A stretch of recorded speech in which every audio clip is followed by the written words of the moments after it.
Hey guys, welcome back to my channel. আজকে নিয়ে এসেছি একটি ছোট্ট ভিডিও নিয়ে। সেটি হচ্ছে এই চলতি বছরে কোজাগরি লক্ষ্মী পুজো কোন তারিখে, কোন দিনে এবং কোন তিথিতে পড়েছে সেই নিয়ে আজকের আমার এই ভিডিও।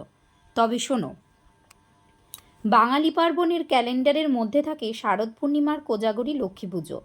দুর্গাপুজোর দশমী মিটতেই অপেক্ষা থাকে শারদ পূর্ণিমার লক্ষ্মী পুজো ঘিরে। তবে এই পুজো কোন দিনে পড়েছে এবং কোন তারিখে পড়েছে, কোন তিথিতে পড়েছে সেটি বলার আগে আমি প্রথমেই বলে নেব যে মূলত ধন, যশ, খ্যাতি প্রাপ্তির জন্য দেবী লক্ষ্মীর আরাধনা করা হয়। বাঙালির পার্বণে শারদীয়া দুর্গাপুজোর পরেই আসে শারদ পূর্ণিমার আশ্বিনের লক্ষ্মী পুজো। এই লক্ষ্মী পুজোকে কোজাগরি লক্ষ্মী পুজো বলা হয়ে থাকে। কোজাগরি শব্দের অর্থ কে জেগে আছো। শারদ পূর্ণিমার রাতে এই দেবীর আরাধনা করা হয়।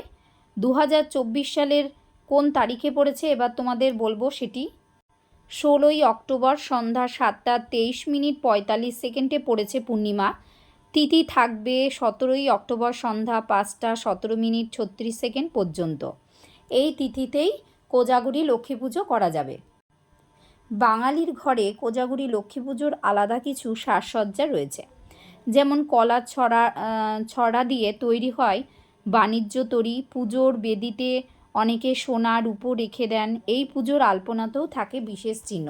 ধানের শীষের অনুকরণে আঁকা হয় আলপনা। পূর্ণিমার রাতে দেবীর আরাধনা চলে। এই কোজাগরি লক্ষ্মী পুজো প্রত্যেকটি ঘরে ঘরে সন্ধ্যাবেলায় হয়ে থাকে। মা লক্ষ্মীকে সবাই আহ্বান জানায় এই কোজাগরি লক্ষ্মী পুজোর দিনকে। তো সুতরাং তোমাদের যদি এই ভিডিওটি ভালো লেগে থাকে অবশ্যই লাইক, কমেন্ট, শেয়ার এবং সাবস্ক্রাইব করতে ভুলবে না। ধন্যবাদ।